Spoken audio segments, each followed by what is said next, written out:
welcome to another Creators Chat with the team here at Creators Assemble. I am Joe Barrett, co-founder of Creators Assemble, and today I am actually bringing to you a group of really cool people here who have an amazing story to tell.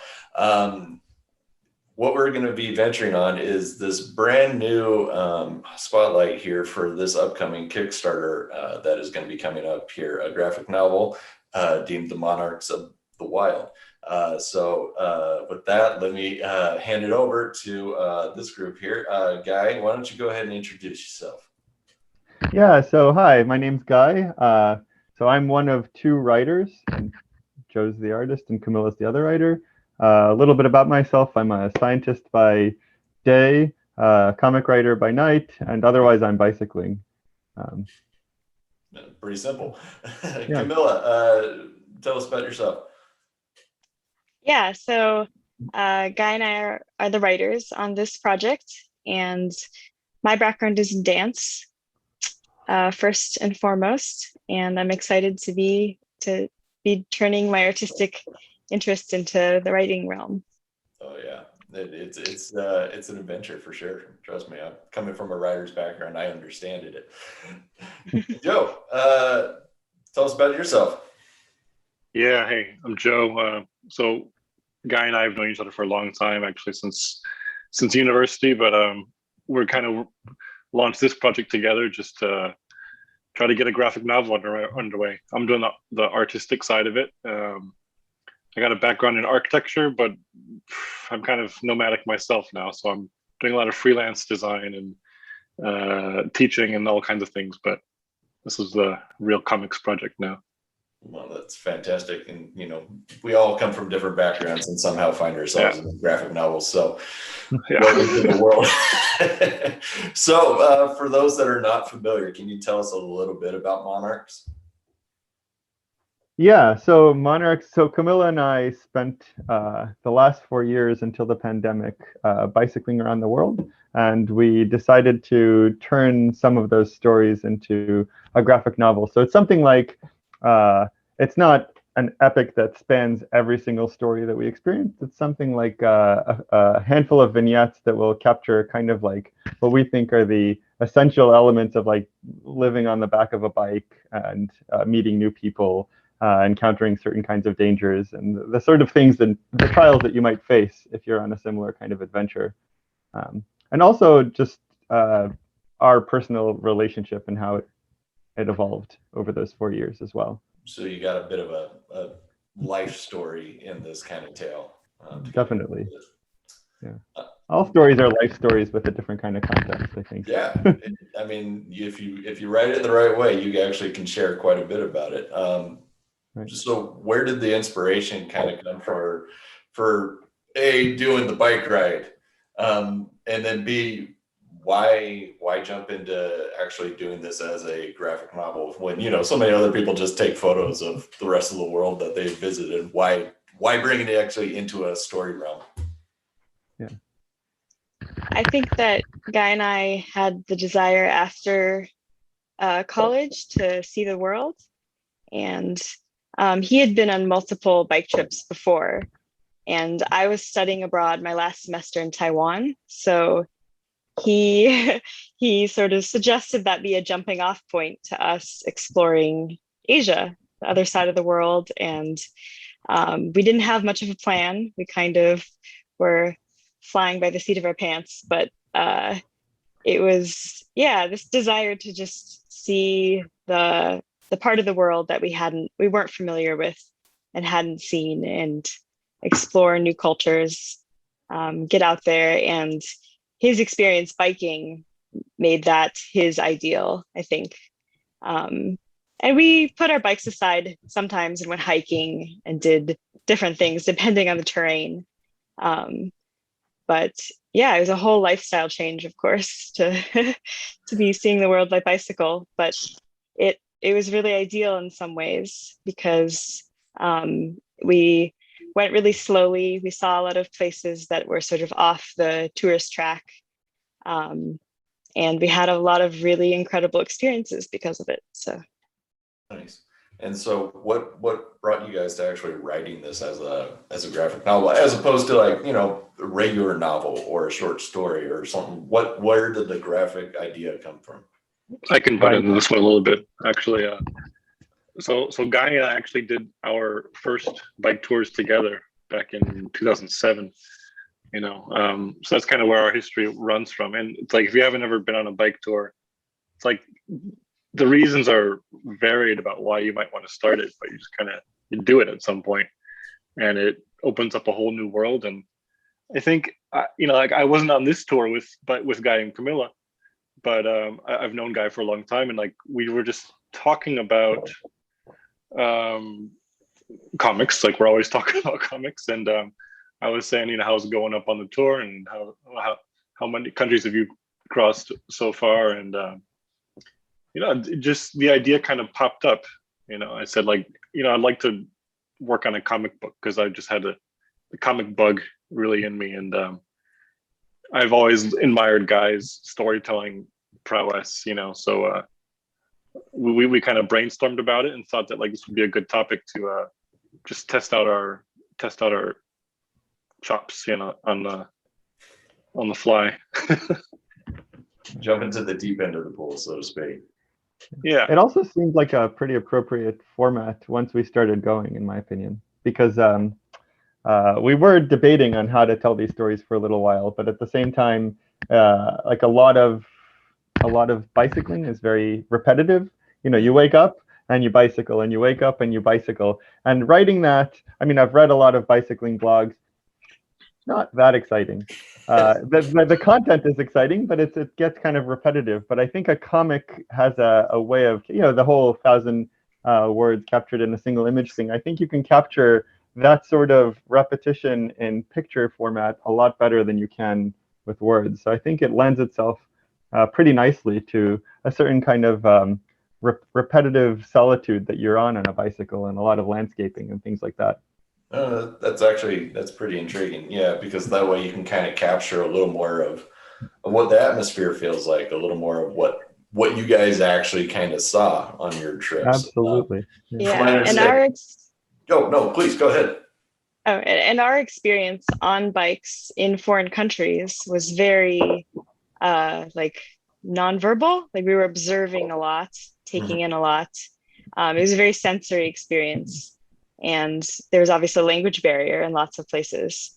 So we wanted to have kind of a narrative voice, but we felt like there was a lot that was visual that we couldn't capture through just text. And then also we weren't having these long discussions with other people between us, but not as much with the locals.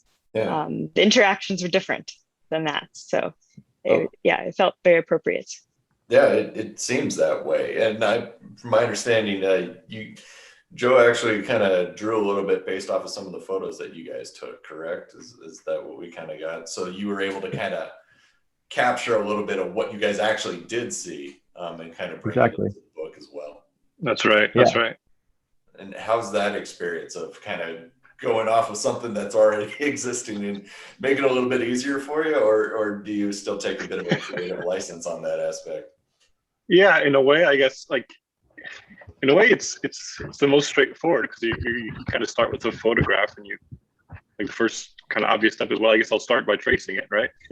I'll trace all the main contours of the thing, but then you're like, okay, how can I fill this in with something that improves on the image, because it's like, how can I do this different or better than a photograph? Because like, why not just keep the photograph, right? Or you got to add something or remove something, to make it kind of more suggestive, more open with possibilities. So like in the case of there's one image that's we've used as a promotional thing, or it's on our website as well. It'll be on the Kickstarter as well. That's like, Guy and Camilla are looking out into a landscape, and you see this mountainous valley, not in a mountainous valley, but there's a mountain, there's valleys, and all that stuff, And I kind of just stripped the color out of most of the scene. So it's basically a contour line drawing, but the characters themselves are in full color. And at the very far end, there's kind of a hint of the sky is illuminated, but the space between them, the unconquered realm, is like unpainted, uncolored. So it's kind of like you get to you get to play around with it. You get to kind of, yeah, it's a bit of a challenge, you know, even the straightforward, you know, so-called copying or tracing is a bit of a, Sure. got some place to play in there. Well, that's kind of nice. Yeah. So I guess kind of coming to it, Camilla, why was it important to tell this story? Why do you guys want to share it with the world? I felt like we had a lot of stories that came to mind when people would ask about our bike trip. But I found that people didn't always know the right questions to ask in terms of the things that I really wanted to share or the challenges that we actually faced. And so there was definitely a desire to put more out there than people were initially curious about, or just not, you know, people were maybe curious and they just said like, just tell us about it. But it's like 4 years worth of telling. So, you know, there was so much there that we wanted to share, and to find the stories that were worth telling, to, as an exercise with Guy, to like go back through our experiences and write a lot of it down was really cool, because we remembered things that we had forgotten, you know, like we recalled things that were that happened a long time ago, and found some really worthwhile stories that I think were a little bit buried just by time and distance. And a lot of people asked us if we kept a blog. A lot of other cyclists are interested in our stories, and you know, we have a lot of people that we know from this trip that are all over the world, and a lot of desire from other people to hear about our stories. And we had been, you know, so caught up in experiencing the trip that we didn't want to keep a constant blog or anything, because it took a lot of time, but we wrote for ourselves. And during the pandemic, we've had the time and the space to process all of that. And it's felt like, wow, this is the time to really reflect on it and to get it out there, because there's so much there that we haven't shared with people. Yeah. Guy, what was it important to you to share this story? I guess a couple reasons. One, so even on the very first bicycle trip I ever did, I found something pretty strange. Often men would come up to me and go, "Man, I really want to do this, but I can't find the time. I can't afford it. How can you afford it? Is it safe? How do you even plan it? You must train all the time." Questions like that. And like none of those things are true. I don't have a lot of money, and I don't train all the time. I don't train at all. And it's you know, you just start it. And I guess so partly it was just to communicate that it's an accessible thing that anybody can do. There's nothing particularly special about me and Camilla we just decided to do it one day. You know, you need to save a little bit of money, and then you kind of have to rely a lot on the kindness of strangers as you move along. I wanted to communicate that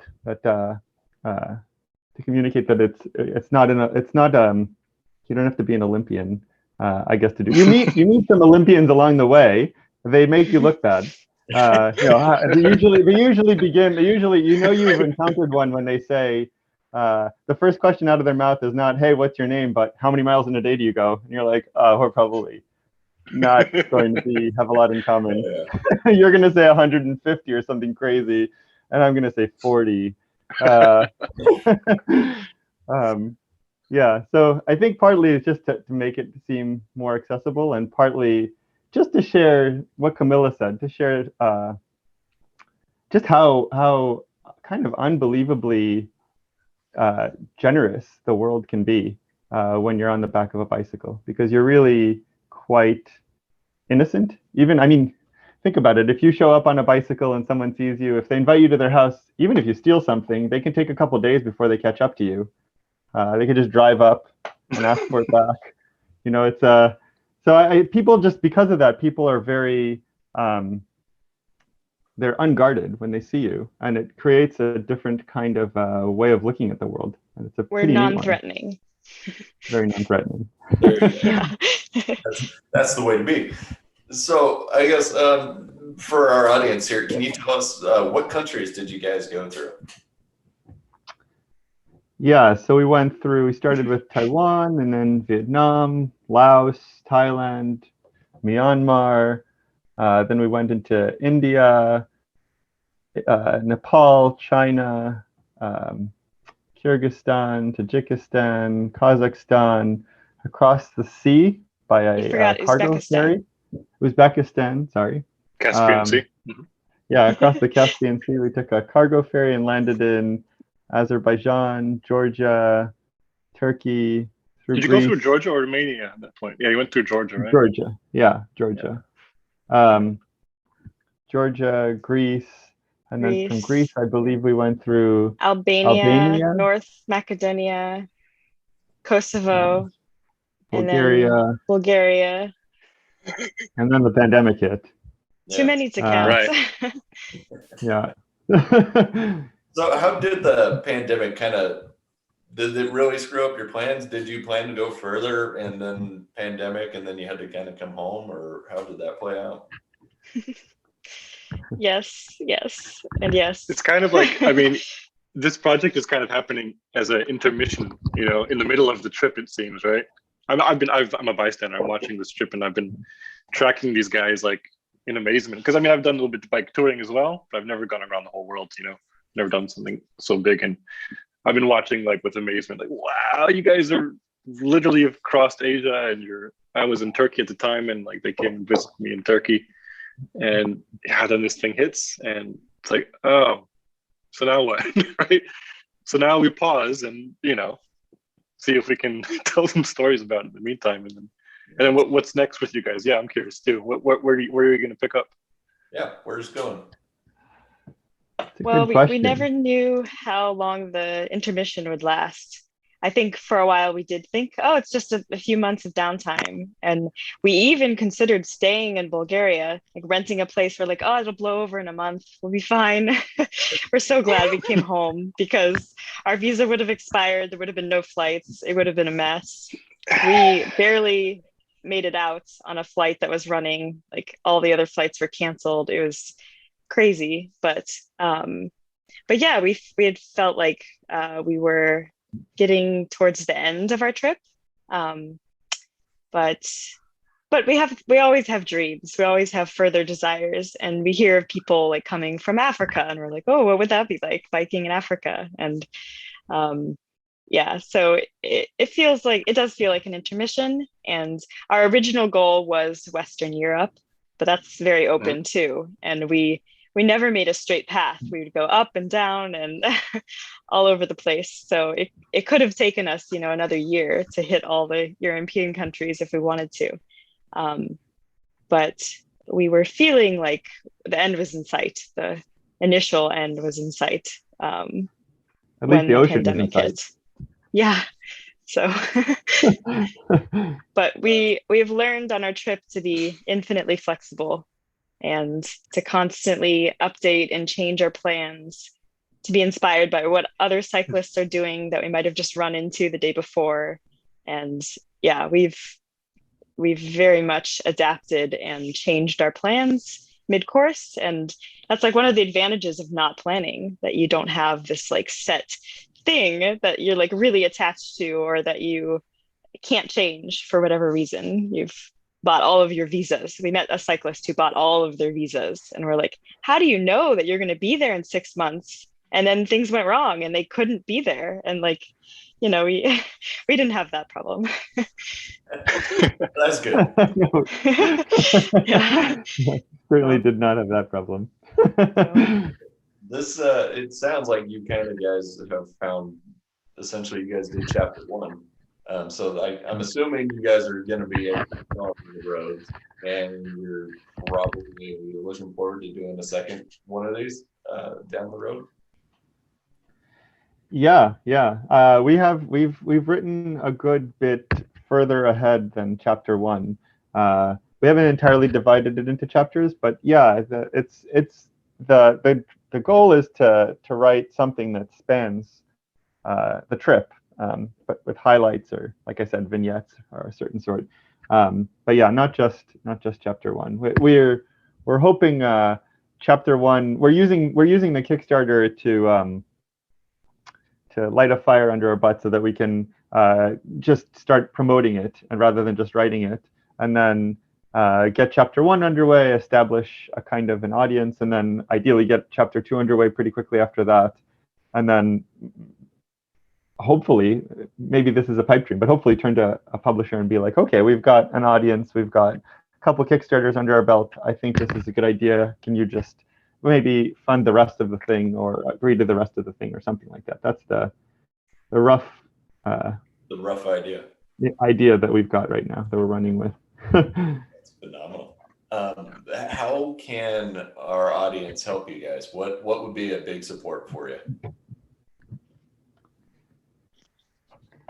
Well, it'd be super helpful if they if they found it entertaining. We'd really love it if they signed up for our newsletter. So Joe's drawing regular comics for that. They're pretty funny, and that would give you that would give anybody who's interested an update as to when the Kickstarter is launching. The Kickstarter is basically going to launch in the next few days, like Friday or Monday, and so that'll tell you exactly updates on that. But then if you sign up for the newsletter after the Kickstarter's over, you'll just know future updates about the chapters as they proceed. So signing up for the Kickstarter, and then, I mean, the best support is support the Kickstarter. That would tell us that you're really interested in the project. But the newsletter is a good place to start, just so that we know we have people that are listening, enjoying, reading along.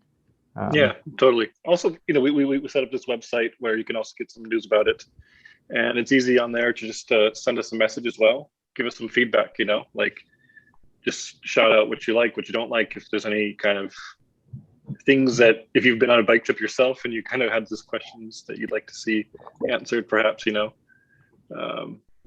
just want to see it grow. We want to see it get in front of lots of different people's eyes. So it's all about sharing it, really, Nice. Yeah, tell your friends. Yeah, just tell everybody, anybody who's, especially in this time when everybody's cooped up, and like, I think it's just like, even if we can't do it all right now, even if this is kind of like it's not a pipe dream, but it's like it's on hold. Let's say everything's on hold still, but like, it's kind of just a inspiration while you wait, to get out there and get the gears turning as soon as things open up again. That's fantastic. Yeah. So I guess what's one thing that you want your audience to take away from this? I know you guys had mentioned that, a little bit about, that this is not people see you differently than you originally went out there. So what's one thing that you want somebody that actually picks up this graphic novel, reads it, and what do they walk away with? We hope that they're inspired, that they are gripped by an epic adventure and hopefully beautiful prose, beautiful art, and are really pulled in, inspired to perhaps do something as crazy as a bike trip around the world, and to keep reading about our adventure. That's nice. Guy? Yeah.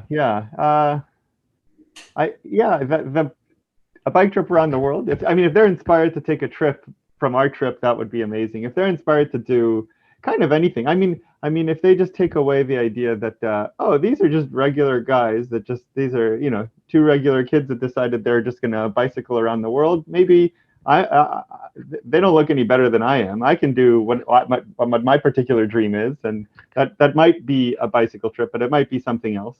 But also just particularly that the world is approachable. It's not as scary as you might think. Just because people are foreign doesn't mean they're not going to be kind to you. You can bridge those cultural gaps even with just body language, and it's worth experiencing in whatever way appeals to you. If a bicycle's not it, and you want to be on a scooter, or you want to. I considered once walking around with a grocery cart. There's lots of options. When my bike didn't arrive by mail, I thought, well, I can take a grocery cart. But an idea. Yeah, I think those would be great. By the way, I forgot to mention the website that anybody can find this at is just monarchsofthewild.com. That has all the information on it. It's pretty easy to remember. Perfect. Yeah. Joe, what do you want people to take away from this? Yeah, I guess a lot of the similar things, but I think like, you know, there's a renaissance of like comic book heroes and stuff in the mainstream media and all that stuff. But I think from an artistic standpoint, or from the, you know, the creative project standpoint, just to like put another notch on the belt of like, this is another type of a story. Stories can be about anything. Comic stories especially can be about anything, you know. Like, this is, you know, the characters are in a way larger than life because they're on this, like, it's presented as an epic tour, but they're just human beings. They're just normal kids, and it's not like it's not an action superhero story, but it's a really great story, you know. So just also to be inspired by the art form, by the medium itself, you know, that's kind of important for me as well. I want people to think about what a story can be in a comics medium. So I guess finally, just to kind of leave us on a fun tip here, what's something unexpected in this book that people aren't ready to see? What's something surprising that there's going to catch their attention in this book?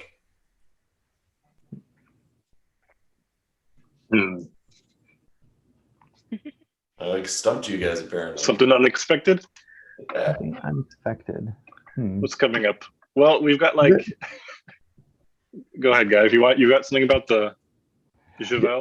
In the book in general, well, there's a moment when I'm biking up a mountain, and the guy is walking down a mountain, and then totally unexpectedly and without any prompting, he lets out a flying kick towards my head. And I, just in time, I'm not kidding, I just in time duck as it swings over my head and lands on the other side, and he starts cackling and walking down the hill. That definitely happened, and it took me by surprise. So at this point, it's not going to take anybody who's listening by surprise, but it's coming. Those are some of the dangers you might encounter when you bicycle around the world. Yeah, flying kicks was never something I would anticipate from this actual story. Right. So. Yeah. Me neither. Well, you guys have been phenomenal, and we can't wait to share your stories so much. Our audience is going to be all over this, I guarantee you that much. So please, by all means, what are you guys' social media handles so people can find you and kind of keep tabs on you? Yeah, so it would be great if anybody interested just looks at Instagram, Monarchs of the Wild. That's the Instagram handle, @MonarchsOfTheWild. Yeah, that's where we post basically everything to do with the project. Right. Fantastic. We've also got the same thing on Facebook. It's I guess it's just facebook.com/Monarchs of the Wild is the name of the group. We're not really active on Twitter except for our own personal accounts, you know, in that sense. But like, I've got my own Instagram page as well, Jossa Ross, JOSAROS at Jossa Ross. Other than that, go to the website, right? Yeah, just check the website. Perfect. Right. Well, guys, I just like to thank you all for all of this. This has been fantastic. Everybody, please, at home, go ahead, pop over to their website. Also, pop over to our website at creatorsassemble.org, where you can actually get a link. We will put a link of this story up in our page. So by all means, hop there, and then you can definitely get to there as well.